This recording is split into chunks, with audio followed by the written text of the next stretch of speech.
الحمد لله نحمده ونستعينه ونؤمن به ونتوكل عليه ونعوذ بالله من شرور أنفسنا ومن سيئات أعمالنا من يهده الله فلا مضل له ومن يضلل فلا هادي له وأشهد أن لا إله إلا الله وحده لا شريك له وأشهد أن محمدا عبده ورسوله أرسله بالهدى ودين الحق ليظهره على الدين كله ولو كره المشركون يا أيها الذين آمنوا اتقوا الله حق تقاته ولا تموتن إلا وأنتم مسلمون يا أيها الناس اتقوا ربكم الذي خلقكم من نفس واحدة وخلق منها زوجها وبث منهما رجالا كثيرا ونساء واتقوا الله الذي تساءلون به والأرحام إن الله كان عليكم رقيبا يا أيها الذين آمنوا اتقوا الله وقولوا قولا سديدا يصلح لكم أعمالكم ويغفر لكم ذنوبكم ومن يطع الله ورسوله فقد فاز فوزا عظيما أما بعد فإن خير الحديث كتاب الله وخير الهدي هدي محمد صلى الله عليه وسلم وشر الأمور محدثاتها وكل محدثة بدعة وكل بدعة ضلالة وكل ضلالة في النار أعوذ بالله السميع العليم من الشيطان الرجيم بسم الله الرحمن الرحيم وعد الله المؤمنين والمؤمنات جنات تجري من تحتها الأنهار خالدين فيها ومساكن طيبة في جنات عدن ورضوان من الله أكبر ذلك الفوز العظيم. ആദരണീയരായ സഹോദരന്മാരെ, സഹോദരികളെ, അള്ളാഹുവിൻ്റെ വിധിവിലക്കുകൾ ശരിയായ രൂപത്തിൽ പഠിച്ച് മനസ്സിലാക്കുവാനും ജീവിതത്തിൻ്റെ എല്ലാ മേഖലകളിലും അവ പരമാവധി സൂക്ഷിച്ചുകൊണ്ട് പടച്ച റബ്ബിനോട് നന്ദിയുള്ളവരായി തഖ്വയിൽ അധിഷ്ഠിതമായ ഒരു ജീവിതം നയിക്കാൻ പരിശ്രമിക്കണമെന്ന് സ്വന്തത്തോടെന്ന പോലെ നിങ്ങൾ ഓരോരുത്തരോടും ആമുഖമായി ഓർമ്മപ്പെടുത്തുകയാണ്, വസിയ്യത്ത് ചെയ്യുകയാണ്. റഹ്മാനായ റബ്ബ് അവന്റെ വിധിവിലക്കുകൾ കണിശമായി പാലിക്കുന്ന യഥാർത്ഥ മുത്തഖീങ്ങളിൽ പറയുന്ന എന്നെയും കേൾക്കുന്ന നിങ്ങൾ ഓരോരുത്തരെയും ഉൾപ്പെടുത്തി അനുഗ്രഹിക്കുമാറാകട്ടെ. സഹോദരങ്ങളെ, ഹജ്ജ് എന്നത് ഒരു വിശ്വാസിയുടെ ജീവിതത്തിൽ ഒരിക്കലെങ്കിലും നിർവഹിക്കുവാൻ സാധിക്കേണ്ടതായ ഒരു നിർബന്ധ കർമ്മമായി പരിശുദ്ധ ഖുർആൻ പഠിപ്പിക്കുന്നുണ്ട്. ശാരീരികവും സാമ്പത്തികവുമായി ശേഷിയുള്ളവർക്ക് അത് നിർബന്ധമാണ്. ഇസ്ലാം കാര്യങ്ങളിൽ 5 നമുക്കറിയാമെങ്കിൽ ആ 5-ൽ ഒന്നാണ് ഹജ്ജ് എന്നതും നമ്മൾ പഠിച്ചിട്ടുണ്ട്. ശരീരവും സമ്പത്തും സമയവുമൊക്കെ മറ്റെല്ലാറ്റിൽ നിന്നും മാറ്റിവെച്ച് റബ്ബിന്റെ മാർഗത്തിൽ ചെലവഴിച്ചുകൊണ്ടുള്ള അത്യപൂർവമായ ഇബാദത്തുകളിൽ, സൽക്കർമ്മങ്ങളിൽ ഒന്നാണ് ഹജ്ജ് എന്ന് പറയുന്നത്. ലോകത്തിന്റെ വിവിധ ഭാഗങ്ങളിൽ നിന്ന് 10,000-കണക്കിന് വിശ്വാസികൾ ഇതിനകം മക്കയിലും മദീനയിലുമായി എത്തിയിട്ടുണ്ട്.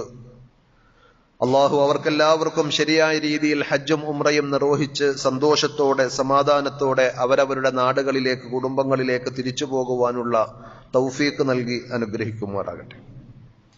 ഹജ്ജ് എന്നത് നമ്മുടെ ജീവിതത്തിൽ അത് ലഭിക്കുന്ന വലിയൊരു നിഅമത്തും പടച്ചറബിന്റെ അപാരമായ തൗഫീഖുമാണ്.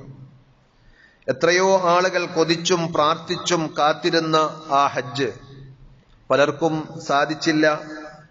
ചിലർക്കൊക്കെ സാധിക്കുന്നു എന്നതും അള്ളാഹുവിന്റെ ഒരു തൗഫീഖാണ്. അൽ ഹുജ്ജാജു വൽ ഉമ്മാറു വഫ്ദുല്ലാഹ്. ഹജ്ജിന് പോകുന്നവരും ഉംറ നിർവഹിക്കുവാൻ ചെല്ലുന്നവരുമൊക്കെ അള്ളാഹുവിന്റെ നിവേദക സംഘങ്ങളാണ്. ദഅാഹും ഫഅജാബൂഹ്. അള്ളാഹു അവരെ ക്ഷണിച്ചു, അവർ അതിന് ഉത്തരം നൽകി. വസഅലൂഹു ഫഅഅതാഹും. ഇനി അവർ അവിടെ ചെന്ന് റബ്ബിനോട് ചോദിക്കുന്നതൊക്കെ അള്ളാഹു അവർക്ക് കൊടുക്കുമെന്നാണ് നബി സല്ലല്ലാഹു അലൈഹി വസല്ലം ഉണർത്തിയത്.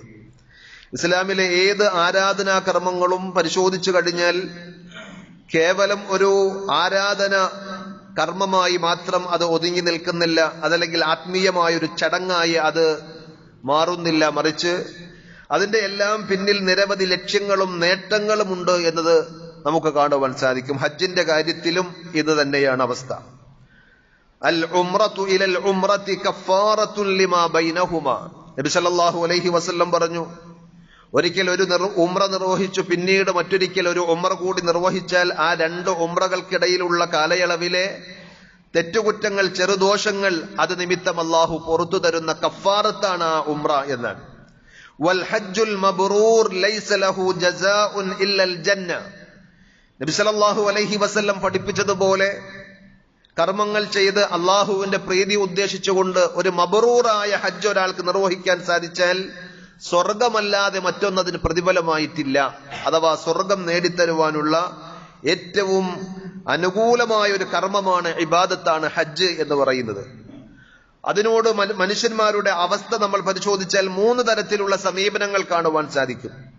സാമ്പത്തികമായും ശാരീരികമായും കഴിവില്ലാഞ്ഞിട്ടും മക്കയിലൊന്ന് പോകണം, ഹജ്ജ് നിർവഹിക്കണം, ഉംറ ചെയ്യണം എന്നൊക്കെ വലിയ ആഗ്രഹവും പ്രാർത്ഥനയുമായി നടക്കുന്ന ആളുകളുണ്ട്. അത് ഈമാനിന്റെ അടയാളമാണ്.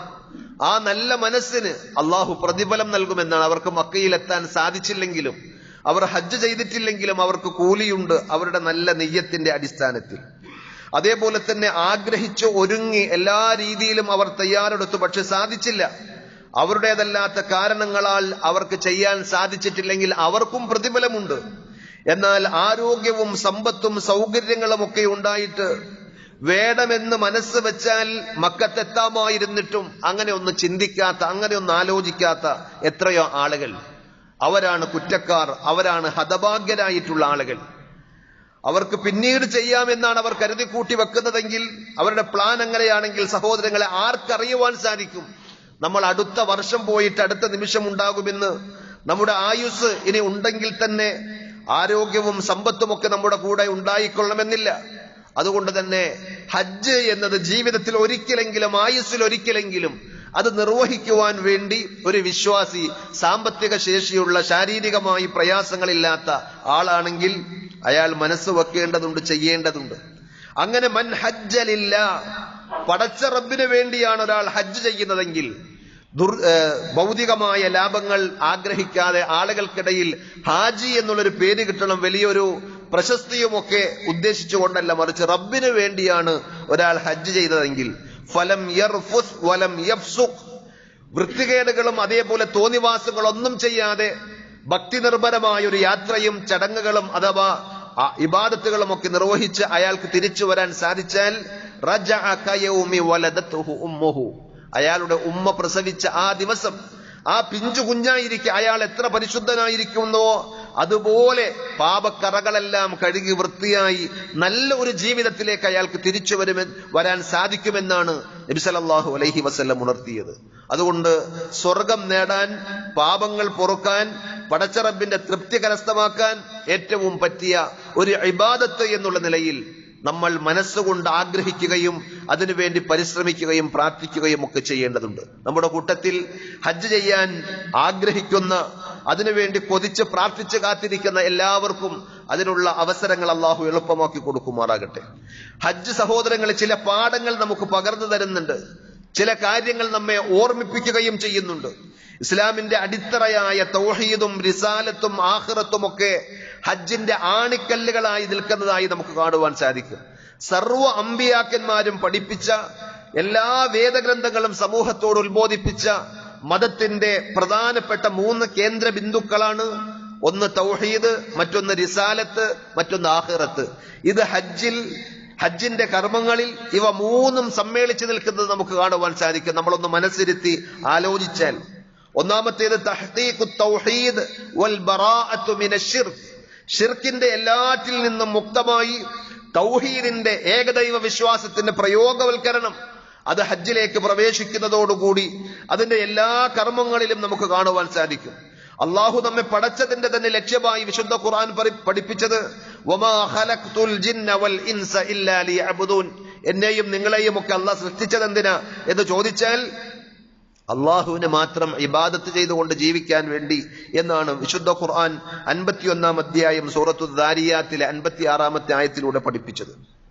ചെറുതും വലുതുമായ ഏത് കർമ്മവും നമ്മളിൽ നിന്ന് റബ്ബ് സ്വീകരിക്കണമെങ്കിൽ ഈ പറഞ്ഞ തൗഹീദ് ഒരു നിബന്ധനയാണ്. അള്ളാഹു പറയുന്നു, നബി സല്ലല്ലാഹു അലൈഹി വസല്ലം ഉണർത്തിയ ഖുദ്സിയായ ഒരു ഹദീസിലൂടെ, അന അഗ്ന ശുറകാഇ അനി ശിർക്ക്. ഷിർക്ക് ചെയ്യുന്ന ആളുകളിൽ നിന്നൊക്കെ ഞാൻ ധന്യനാണ്, പങ്കു ചേർക്കുന്നതിൽ നിന്നൊക്കെ ഞാൻ ഐശ്വര്യവാനാണ്. മൻ അമില അമലൻ അശ്റക ഫീഹി മഇ ഗൈരി തറക്തുഹു വശിർകഹു. അതുകൊണ്ട് ആരെങ്കിലും ഏതെങ്കിലും ഒരു കർമ്മം എനിക്ക് വേണ്ടി ചെയ്യുകയും അതിൽ ഞാനല്ലാത്ത മറ്റാരെയെങ്കിലും പങ്കു ചേർക്കുകയും ചെയ്താൽ തറക്തുഹു വശിർകഹു, അയാളെയും അയാൾ ചെയ്ത ആ ശിർക്കിനെയും ഞാൻ ഉപേക്ഷിക്കുന്നതാണ്, എനിക്കത് വേണ്ട എന്ന് അല്ലാഹു സുബ്ഹാനഹു വ തആല അറിയിക്കുന്നു.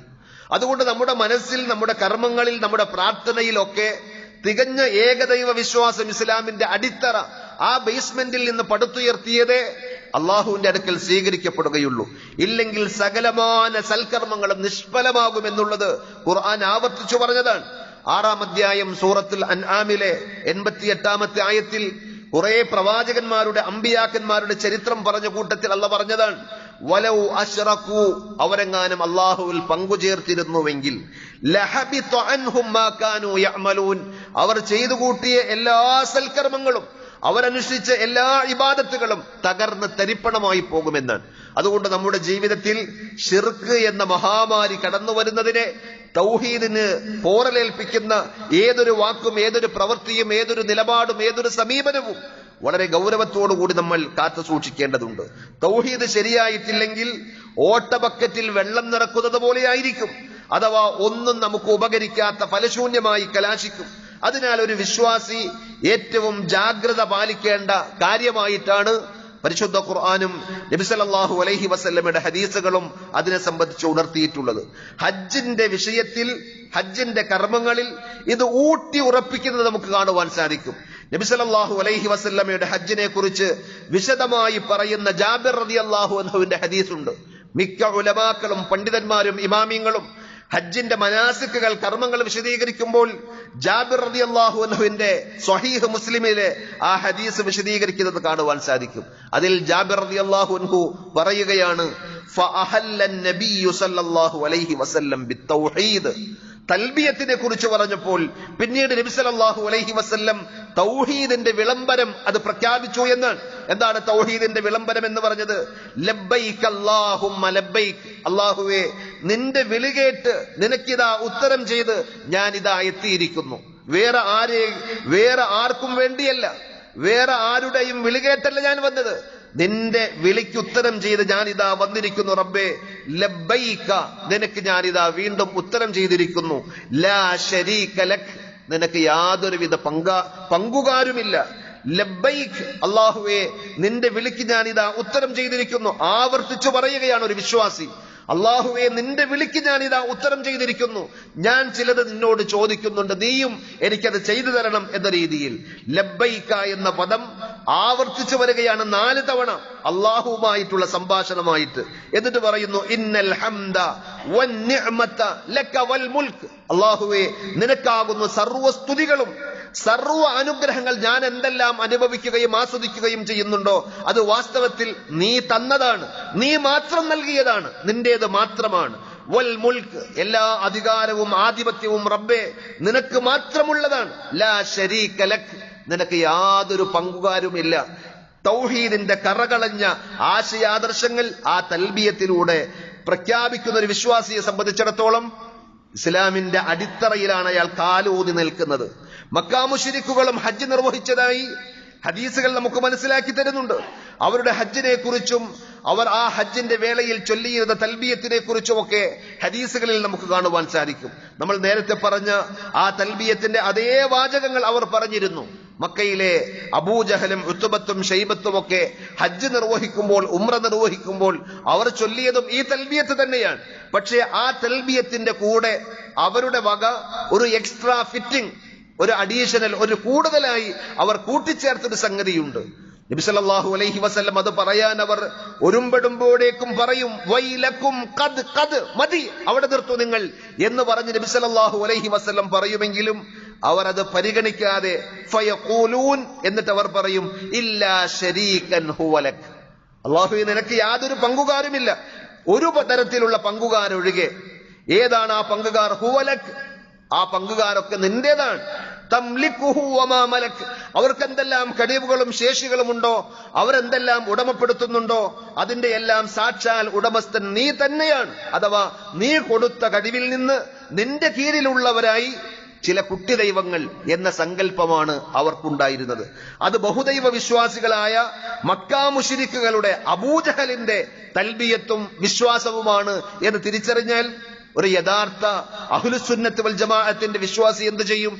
ആ വിശ്വാസമല്ല എനിക്ക്, അള്ളാഹുവിൽ യാതൊരു തരത്തിലുള്ള പങ്കുകാരുമില്ലാതെ പടച്ചറബിനോട് ചോദിക്കുന്ന വിഷയത്തിൽ അള്ളാഹു കൊടുത്തിട്ട് സഹായിക്കും എന്ന വിശ്വാസത്തിലും, മുഅ്ജിസത്തും കറാമത്തും മുഖേന അവർ ഞങ്ങളെ സഹായിക്കും എന്ന വിശ്വാസത്തിലും അള്ളാഹ് അല്ലാത്ത ഒരാളോടും, അതൊരു നബിയാകട്ടെ, വലിയാകട്ടെ, മലക്കാകട്ടെ, ജിന്നാകട്ടെ, പടച്ചറബിന്റെ ഏത് സൃഷ്ടിയോടും ചോദിക്കാൻ പാടില്ല എന്നത് ഖുർആനിലൂടെ ഹദീസിലൂടെ നമുക്ക് വ്യക്തമായി മനസ്സിലാക്കുവാൻ സാധിക്കുന്ന സംഗതിയാണ്.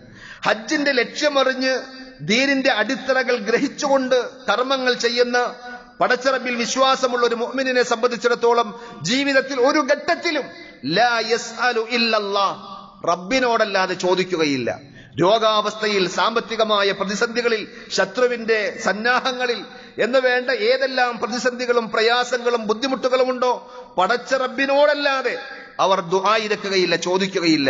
വലാ യസ്തഗീസു ഇല്ലാ ബില്ലാ, ഇസ്തിഗാസ, സഹായതേട്ടം റബ്ബിനോടല്ലാതെ, അല്ലാഹുവിനോടല്ലാതെ നടത്തുകയില്ല.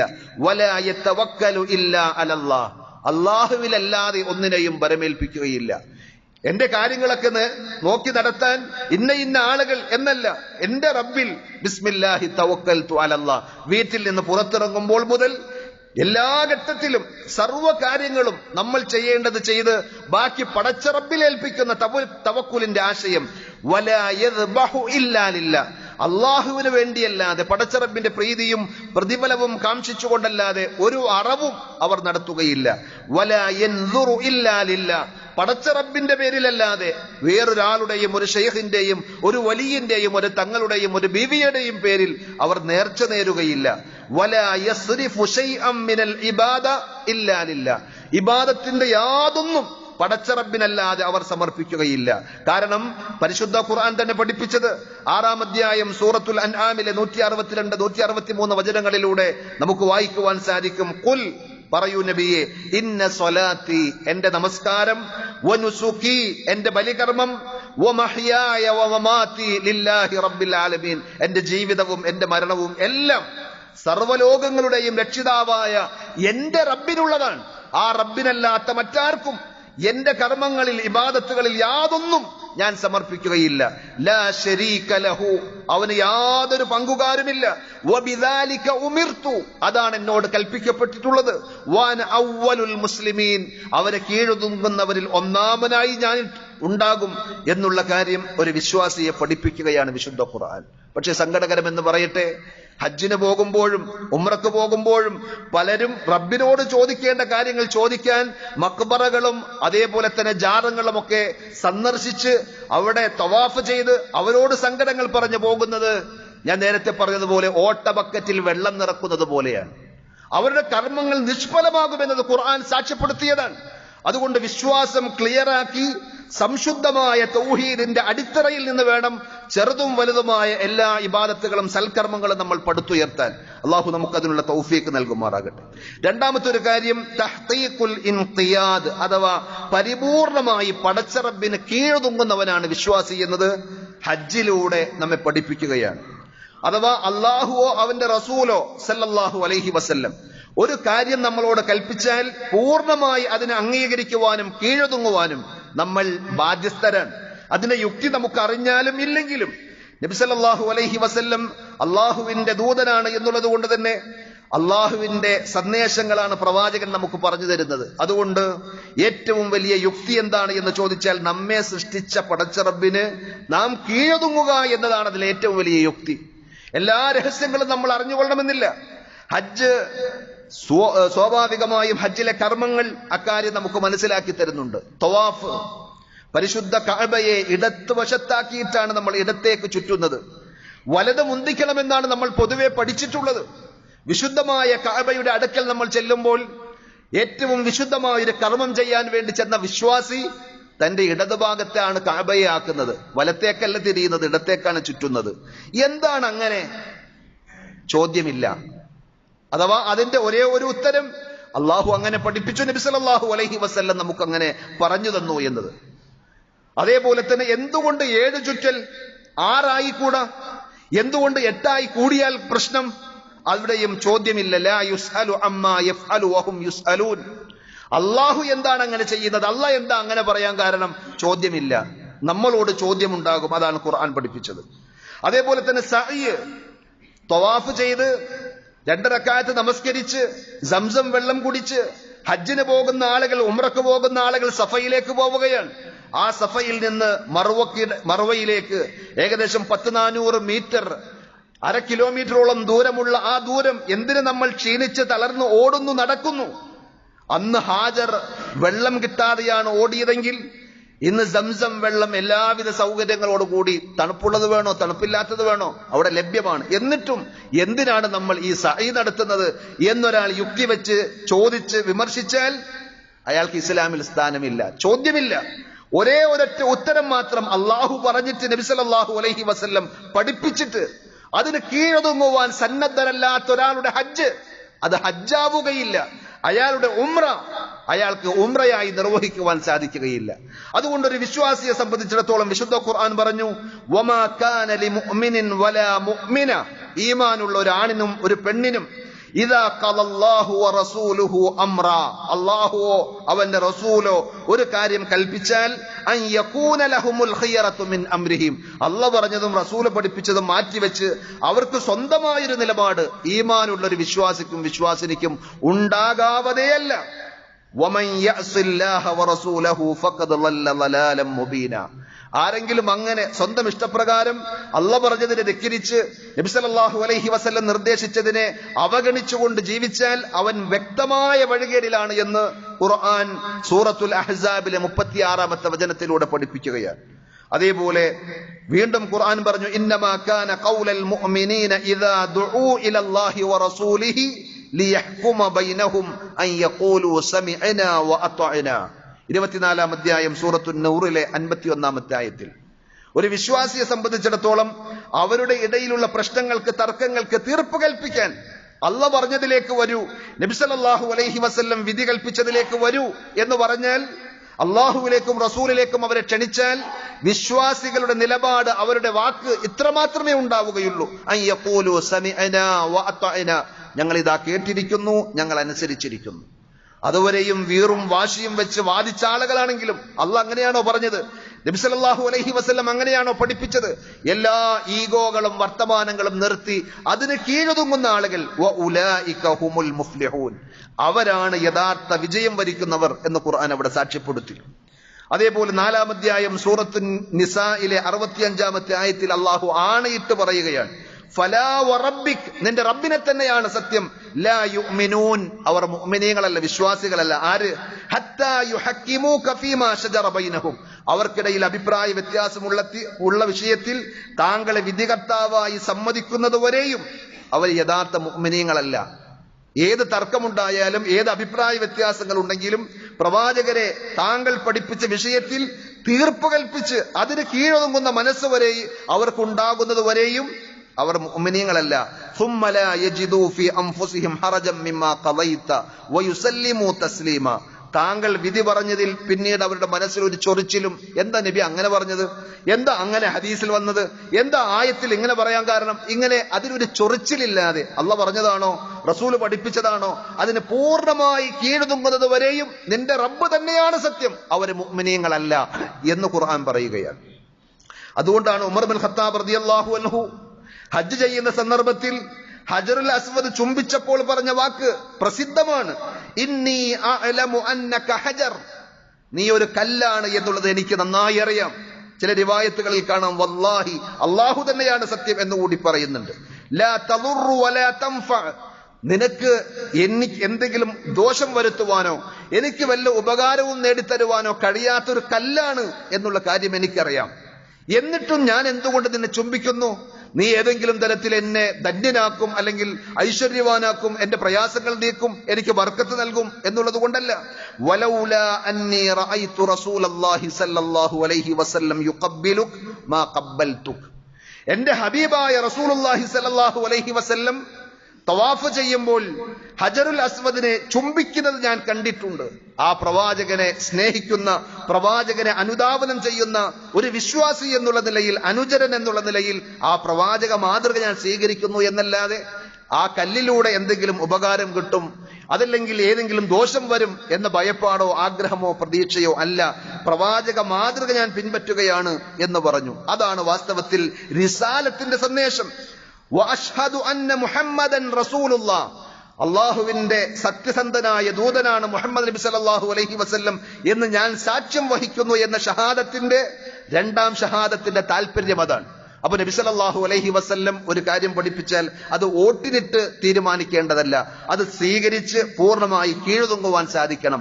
അതാണ് ഹജ്ജ് നമുക്ക് പറഞ്ഞു തരുന്ന അടിസ്ഥാനപരമായ രണ്ടാമത്തെ ഒരു സംഗതി. മൂന്നാമത്തെ ഒരു കാര്യം തൗഹീദ്, റിസാലത്ത്, ആഖിറത്ത്. ആഖിറത്ത്, ഹജ്ജും ആഖിറത്തുമായിട്ട് എന്താ ബന്ധം? ഹജ്ജും അന്ത്യദിനവും തമ്മിൽ എന്താ ബന്ധം എന്ന് ചോദിച്ചാൽ കുറെ ബന്ധങ്ങൾ പണ്ഡിതന്മാർ നമുക്ക് മനസ്സിലാക്കി തരുന്നുണ്ട്. വിശുദ്ധ ഖുർആനിൽ ഒരു സൂറത്ത് തന്നെയുണ്ട് ഹജ്ജ് എന്ന പേരിൽ, 22-ാം അധ്യായം സൂറത്തുൽ ഹജ്ജ്. ആ ഹജ്ജിന്റെ പേരിലുള്ള സൂറത്തിന്റെ ആദ്യ ഭാഗം നമ്മളൊന്ന് വായിച്ചു നോക്കിയാൽ ഹജ്ജും അതേപോലെ തന്നെ ആഖിറവുമായിട്ടുള്ള ബന്ധം അവിടെ മുതൽ നമുക്ക് വായിക്കുവാൻ സാധിക്കും. യാ അയ്യുഹന്നാസ്, അല്ലയോ മനുഷ്യരെ, ഇത്തഖൂ റബ്ബക്കും, നിങ്ങൾ നിങ്ങളുടെ റബ്ബിനെ സൂക്ഷിക്കണം.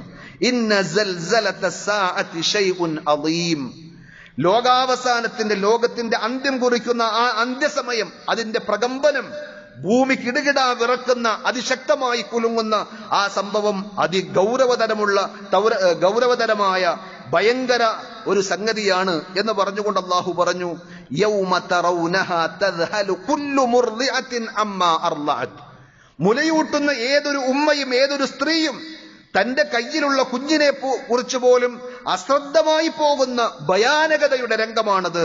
വതലഉ കുല്ലു ദാതി ഹംലിൻ ഹംലഹാ, ഗർഭിണികളായ ഏതൊരു സ്ത്രീയും അവരുടെ ഗർഭം പൂർണ്ണമാകുന്നതിന് മുമ്പേ തന്നെ ആ ഖിയാമത്ത് നാളിന്റെ അന്ത്യസമയത്തിന്റെ ഭയാനകതകളും ഭീകരതകളും അവരുടെ കൺമുമ്പിൽ കാണുമ്പോൾ അവരറിയാതെ പ്രസവിച്ചു പോകുന്ന ഭീതിജനകമായ ഒരു ദിവസമാണത്. മനുഷ്യന്മാരൊക്കെ മത്തന്മാരെ പോലെ, ലഹരി ബാധിച്ചവരെ പോലെ നിനക്ക് കാണുവാൻ സാധിക്കും, എന്നാൽ അവർക്കാർക്കും ലഹരി ബാധിച്ചതല്ല. വലാകിന്ന അദാബല്ലാഹി ശദീദ്, പടച്ചറബിന്റെ ശിക്ഷ അതികഠിനമാണ് എന്നാണ് സൂറത്തുൽ ഹജ്ജിലെ 1-2 ആയത്തുകൾ മനസ്സിലാക്കി തരുന്നത്. അഥവാ സൂറത്തുൽ ഹജ്ജ്, ഹജ്ജ് എന്ന പേരിൽ ഖുർആൻ പഠിപ്പിച്ചൊരു സൂറത്തിൽ ആദ്യം ഹജ്ജിന്റെ കർമ്മങ്ങളെ സംബന്ധിച്ചല്ല പറഞ്ഞത്, ഖിയാമത്ത് നാളുമായി ബന്ധപ്പെട്ട, ആഖിറവുമായി ബന്ധപ്പെട്ട അതിശക്തമായ ഉണർത്തലാണ് അവിടെ നമ്മൾ കാണുന്നത്. അതേപോലെ സഹോദരങ്ങളെ, ഹജ്ജിന് പുറപ്പെടുന്ന ആളുകൾ സ്വന്തക്കാരോടും നാട്ടുകാരോടും നാടിനോടും വീടിനോടും എല്ലാറ്റിനോടും യാത്ര പറഞ്ഞ് ഒന്ന് വിട പറഞ്ഞു പോവുകയാണ്. മരണവും അതുപോലെ തന്നെയാണ്. ഏറ്റവും പ്രിയപ്പെട്ട ഒറ്റവരും ഉടയവരും ഒക്കെ ഉണ്ടായിരിക്കെ അവരെ എല്ലാവരെയും തനിച്ചാക്കി അവരോടെല്ലാം യാത്ര പറഞ്ഞു പോകുന്ന ഒരു യാത്രയാണ് മരണമെന്ന യാത്രയെങ്കിൽ ഹജ്ജിന് പോകുമ്പോഴും അതാണ് നമ്മെ ഓർമ്മപ്പെടുത്തുന്നത്. അതേപോലെ ഹജ്ജിൽ പ്രവേശിക്കുന്ന ആളുകൾ ഇഹ്റാമിൽ പ്രവേശിക്കുമ്പോൾ സുന്നത്തായി നബി സല്ലല്ലാഹു അലൈഹി വസല്ലം പഠിപ്പിച്ച കുളിക്കാറുണ്ട്. അതേപോലെ തന്നെ ശരീരത്തിൽ സുഗന്ധം പൂശാറുണ്ട്. പുരുഷന്മാർ വെള്ള വസ്ത്രം കൊണ്ട് പുതക്കാറുണ്ട്, ഇഹ്റാമിന്റെ വസ്ത്രം. മരിച്ച ആളെയും അങ്ങനെ തന്നെയാണ്. ഇഹ്റാമിന്റെ സന്ദർഭത്തിൽ നമ്മളാണ് കുളിച്ചതെങ്കിൽ മരിച്ചു കിടക്കുന്ന നമ്മൾ മറ്റുള്ളവർ കുളിപ്പിക്കും. മറ്റുള്ളവർ നമ്മുടെ ശരീരത്തിലും അതേപോലെ തന്നെ അവസാനമായി ഒഴിക്കുന്ന വെള്ളത്തിലും കർപ്പൂരവും മറ്റു സുഗന്ധവും ഒക്കെ ചേർത്തുകൊണ്ട് നമ്മുടെ ശരീരത്തിലേക്ക് ഒഴിക്കും. അതേപോലെ തന്നെ വെള്ള വസ്ത്രം കഫൻ പുടവയായി നമ്മളെ പുതപ്പിക്കും. ഈ ഒരു ബോധം ഹജ്ജിന് പോകുന്ന ആളുകൾക്കുണ്ടെങ്കിൽ വാസ്തവത്തിൽ ആഖിറത്തിന് വേണ്ടിയുള്ള സമ്പാദ്യമാണ്, ആഖിറത്തിന് വേണ്ടിയുള്ള മുതൽക്കൂട്ടാണ് ഞാൻ നടത്തിക്കൊണ്ടിരിക്കുന്നത് എന്നുള്ള തിരിച്ചറിവിലായിരിക്കും അവർ ഓരോ കർമ്മങ്ങളിലൂടെയും മുന്നേറുന്നത്. ഇനി ഹജ്ജിന്റെ ഏറ്റവും പ്രധാനപ്പെട്ട കർമ്മമായ അറഫയിൽ, ഹജ്ജിന്റെ മുഖ്യ കർമ്മമായ അറഫ സംഗമത്തിൽ എല്ലാവരും സംഗമിക്കുന്നത് ഒരേ ലക്ഷ്യത്തിൽ, ഒരേ വേഷത്തിൽ, ഒരേ വസ്ത്രത്തിൽ, ഒരേ ദിക്റുകളായി, ഒരേ റബ്ബിലേക്ക് കൈകളിൽ ഉയർത്തിക്കൊണ്ടാണ് എങ്കിൽ മഹ്ശർ ഓർമ്മിപ്പിക്കുന്ന ഏറ്റവും വലിയ നൃത്തമാണത്. കറുത്തവനും വെളുത്തവനും ഉള്ളവനും ഇല്ലാത്തവനും പണക്കാരനും പണിക്കാരനും എല്ലാവരും ഒരുമിച്ച് നിന്നുകൊണ്ട് ആ റബ്ബിന്റെ അടുക്കലേക്ക് അവരുടെ ആവലാദികളും വേവലാദികളും ഉണർത്തി ആശങ്കകളും ആശയും എല്ലാം സമർപ്പിക്കുന്ന ആ വലിയ നൃത്തം, അത് നമുക്കെല്ലാവർക്കും അനിഷേധ്യമായി വരാനുള്ള, കടന്നു പോകുവാനുള്ള മഹ്ശറിന്റെ മുറ്റത്ത് നമ്മൾ നിൽക്കുന്ന ആ നൃത്തത്തെ അനുസ്മരിപ്പിക്കുന്ന സംഗതിയാണ്. ഇങ്ങനെ തൗഹീദും റിസാലത്തും ആഖിറത്തും, അതാണ് ദീനിന്റെ ഏറ്റവും പ്രധാനപ്പെട്ട 3 തൂണുകൾ, 3 ആണിക്കല്ലുകൾ എന്ന് നമ്മൾ മനസ്സിലാക്കി കഴിഞ്ഞാൽ വിശ്വാസത്തിൽ അധിഷ്ഠിതമാണ് ആ കർമ്മങ്ങൾ. അങ്ങനെ ശരിയായ രീതിയിൽ ഹജ്ജ് നിർവഹിച്ച് ഉംറ നിർവഹിച്ച് തിരിച്ചു വരുമ്പോൾ അവരുടെ പാപക്കറകളെല്ലാം കഴുകിക്കളഞ്ഞിട്ടുണ്ടാകും. സ്വർഗമായിരിക്കും അവർക്ക് അള്ളാഹു നൽകുന്ന വാഗ്ദാനം. സർവശക്തനായ അള്ളാഹു ഹജ്ജും ഉംറയും ഇനിയും നമുക്ക് നിർവഹിക്കുവാനുള്ള തൗഫീഖ് നൽകി അനുഗ്രഹിക്കുമാറാകട്ടെ. എല്ലാവരുടെയും നല്ല നല്ല മുറാദുകൾ, ഉദ്ദേശങ്ങൾ അള്ളാഹു പൂർത്തീകരിച്ചു കൊടുക്കുമാറാകട്ടെ.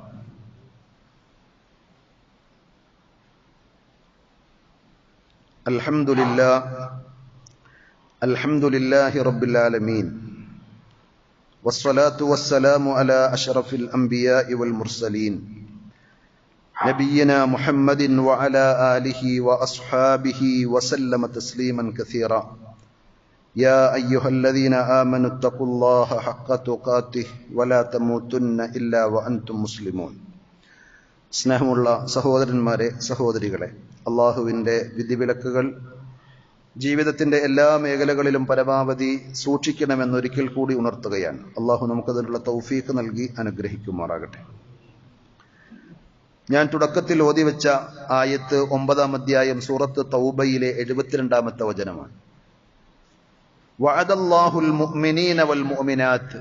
അല്ലാഹു സുബ്ഹാനഹു വ തആല വിശ്വാസികളും വിശ്വാസിനികളുമായ ആളുകൾക്ക് വഅദ ചെയ്തിട്ടുണ്ട്, കരാറ് വാഗ്ദാനം ചെയ്തിട്ടുണ്ട്. നേരത്തെ പറഞ്ഞതുപോലെ വിശ്വാസ കാര്യങ്ങളൊക്കെ അംഗീകരിച്ച് പടച്ചിറപ്പിന് കീഴൊതുങ്ങുന്ന മുഅ്മിനുകൾക്കും മുഅ്മിനാത്തുകൾക്കും അള്ളാഹുവിന്റെ വാഗ്ദാനം ജന്നാത്തിൻ, സ്വർഗത്തോപ്പുകളാണ്. തജ്രീ മിൻ തഹ്തിഹൽ അൻഹാർ, അതിന്റെ താഴ്ഭാഗത്തുകൂടെ അരുവികൾ, പുഴകൾ പലതും ഒഴുകുന്നുണ്ട്. ഖാലിദീന ഫീഹാ, അവരതിൽ ശാശ്വതവാസികളായിരിക്കും. വമസാകിന ത്വയ്യിബ, വിശിഷ്ടമായ താമസ സ്ഥലങ്ങൾ, ഭവനങ്ങൾ അവർക്ക് അല്ലാഹു ഒരുക്കി വെച്ചിട്ടുണ്ട്. ഫീ ജന്നാത്തി അദ്നിൻ, നിത്യതയുടെ ശാശ്വതവാസത്തിന്റെ സ്വർഗത്തോപ്പുകൾ. ആ സ്വർഗത്തോപ്പുകൾക്ക് പുറമെ വരിളവാനും മിനല്ലാഹി അക്ബർ, പടച്ചറബിന്റെ തൃപ്തി, പ്രീതി, അതാണ് അവർക്ക് ഏറ്റവും പ്രിയങ്കരമായി കിട്ടുന്നത്. പണ്ഡിതന്മാർ വിശദീകരിക്കുന്നു, നബി സല്ലല്ലാഹു അലൈഹി വസല്ലമയുടെ ഹദീസുകൾ വെച്ചുകൊണ്ട് തന്നെ അള്ളാഹു സൃഷ്ടിച്ച സൃഷ്ടിയാണ് സ്വർഗമെങ്കിൽ പടച്ചറബിന്റെ തൃപ്തി അവർക്ക് കിട്ടുക എന്ന് പറഞ്ഞാൽ അള്ളാഹുവിന്റെ ഒരു സിഫത്താണ്. അതുകൊണ്ട് തന്നെ സ്വർഗത്തേക്കാൾ വലിയ മഹത്വമുള്ള പടച്ചറബിന്റെ സംതൃപ്തി അത് വിശ്വാസികളായ സ്വർഗസ്ഥരായ ആളുകൾക്ക് കിട്ടുമ്പോൾ അവർ പോലും അത്ഭുതപ്പെടുന്ന അതുല്യമായ നേട്ടമായിരിക്കും. ദാലിക്കൽ ഫൗസുൽ അദീം, അതത്രേ മഹത്തായ വിജയം എന്ന് പറയുന്നത്. അതുകൊണ്ട് സഹോദരങ്ങളെ, ഹജ്ജും ഉംറയും മാത്രമല്ല പടച്ചറബിന്റെ തൃപ്തി നമുക്ക് നേടിയെടുക്കുവാനുള്ള സൽക്കർമ്മങ്ങളായി, ഇബാദത്തുകളായി കുറെ കാര്യങ്ങൾ നബി സല്ലല്ലാഹു അലൈഹി വസല്ലം പഠിപ്പിച്ചിട്ടുണ്ട്, ഖുർആൻ നമുക്ക് പറഞ്ഞു തരുന്നുണ്ട്. സാന്ദർഭികമായി നമ്മൾ ഒരുങ്ങേണ്ടതും ശ്രദ്ധിക്കേണ്ടതുമായ ഒരു സംഗതിയാണ് ഉളഹിയ്യത്ത് കർമ്മം എന്നുള്ളത്. നബി സല്ലല്ലാഹു അലൈഹി വസല്ലം മദീനയിൽ 10 വർഷം ജീവിച്ചപ്പോൾ ആ 10 വർഷവും എല്ലാ തവണയും നബി സല്ലല്ലാഹു അലൈഹി വസല്ലം ഉളഹിയ്യത്ത് നിർവഹിച്ചിട്ടുണ്ട്. സ്വഹാബത്തും അങ്ങനെ തന്നെയാണ്. നമ്മൾക്ക് ഒരു 10,000-ഓ 20,000-ഓ രൂപ, ആ അത്രയും പൈസ നമ്മൾ സ്വതക്ക ചെയ്താൽ അതിനേക്കാൾ വലിയ പുണ്യമാണ് ഉളഹിയത്തിലൂടെ കിട്ടുന്നത്. കാരണം അത് ഇസ്ലാമിന്റെ ഷിആറുകളിൽപ്പെട്ട ഒരു സംഗതിയാണ്. ഇസ്ലാമിന്റെ മതചിഹ്നങ്ങൾ അള്ളാഹ് ആദരിച്ച സംഗതിയാണ്. വമൻ യുഅള്ളിം ശആഇറല്ലാഹി ഫഇന്നഹാ മിൻ തഖ്വൽ ഖുലൂബ്.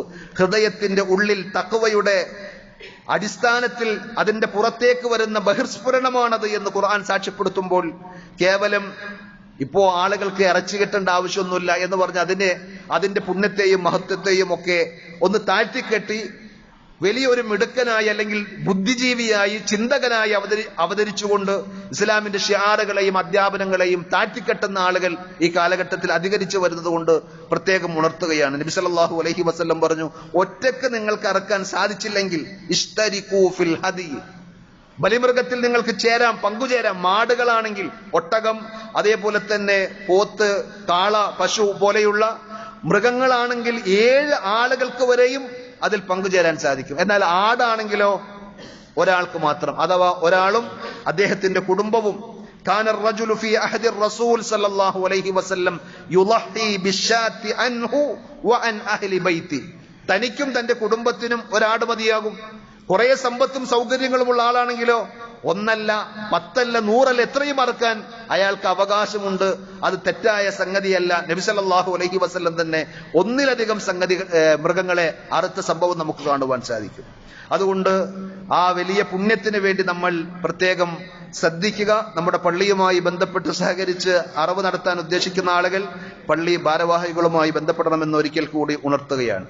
അല്ലാഹു സുബ്ഹാനഹു വ തആല നന്മകൾ അധികരിപ്പിച്ച് പടച്ചറബിനെ സന്തോഷത്തോടുകൂടി കണ്ടുമുട്ടുവാനുള്ള തൗഫീക്ക് നമുക്ക് ഓരോരുത്തർക്കും നൽകി അനുഗ്രഹിക്കുമാറാകട്ടെ. നമ്മുടെ ജീവിതത്തിൽ വന്നുപോയിട്ടുള്ള എല്ലാ അബദ്ധങ്ങളും തെറ്റുകുറ്റങ്ങളും റഹ്മാനായ റബ്ബ് നമുക്ക് വിട്ടുപുറത്ത് മാപ്പാക്കി തരുമാറാകട്ടെ. തൗഹീദിൽ അടിയുറച്ചു നിന്നുകൊണ്ട് ഈമാനോടുകൂടി മരിക്കുവാനും തൗഹീദിന്റെ വക്താക്കളായി റബ്ബിനെ കണ്ടുമുട്ടുവാനുമുള്ള തൗഫീഖ് അല്ലാഹു നമുക്ക് പ്രദാനം ചെയ്യുമാറാകട്ടെ.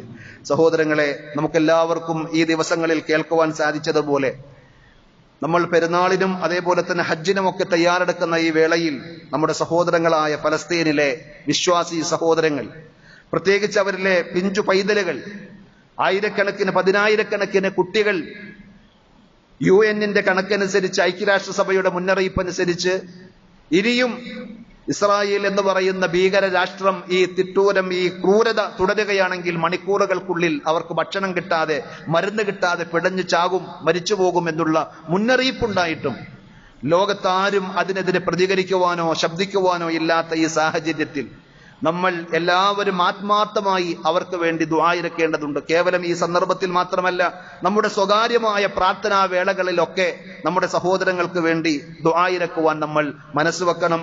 അല്ലാഹു സുബ്ഹാനഹു വ തആല ഫലസ്തീനിലെ നമ്മുടെ വിശ്വാസി സഹോദരങ്ങൾക്ക് ആശ്വാസവും രക്ഷയും നൽകി അനുഗ്രഹിക്കുമാറാകട്ടെ. അവർക്ക് അല്ലാഹു എല്ലാവിധ സഹായങ്ങളും അനുഗ്രഹങ്ങളും നൽകി ലോകത്തെ അത്ഭുതപ്പെടുത്തുമാറ് അവരെ അല്ലാഹു സംരക്ഷിക്കുമാറാകട്ടെ. അവരുടെ ശത്രുക്കൾക്കെതിരിൽ അല്ലാഹു അവരെ സഹായിക്കുകയും വിജയം നൽകി അനുഗ്രഹിക്കുകയും ചെയ്യുമാറാകട്ടെ. ആരെല്ലാം ഇസ്ലാമിനും മുസ്ലിങ്ങൾക്കും എതിരിൽ കുതന്ത്രങ്ങൾ മെനയുന്നുണ്ടോ അവർക്കൊക്കെയും അല്ലാഹു അത് തിരിച്ചടിയായി നൽകി ലോകത്തുള്ള എല്ലാവർക്കും കണ്ണു തുറക്കുവാൻ പാകത്തിൽ അല്ലാഹുവിന്റെ ഇടപെടലുകൾ ഉണ്ടാക്കി നമ്മെ സഹായിക്കുമാറാകട്ടെ. അല്ലാഹുമ്മ ഗ്ഫിർ ലിൽ മുഅ്മിനീന വൽ മുഅ്മിനാത്ത് വൽ മുസ്ലിമീന വൽ മുസ്ലിമാത്ത് അൽ അഹ്യാഇ മിൻഹും വൽ അംവാത്ത് ഇന്നക മുജീബുദ് ദഅവാതി യാ ഖാദിയൽ ഹാജാത്ത്. അല്ലാഹുമ്മ അഇസ്സൽ ഇസ്ലാമ വൽ മുസ്ലിമീൻ وأذل الشرك والمشركين. اللهم انصر من نصر الإسلام والمسلمين. اللهم انصر إخواننا المسلمين في فلسطين. اللهم انصر إخواننا في كل مكان يا رب العالمين. ربنا آتنا في الدنيا حسنة وفي الآخرة حسنة وقنا عذاب النار. صلى الله على نبينا محمد وعلى آله وأصحابه وسلم والحمد لله رب العالمين.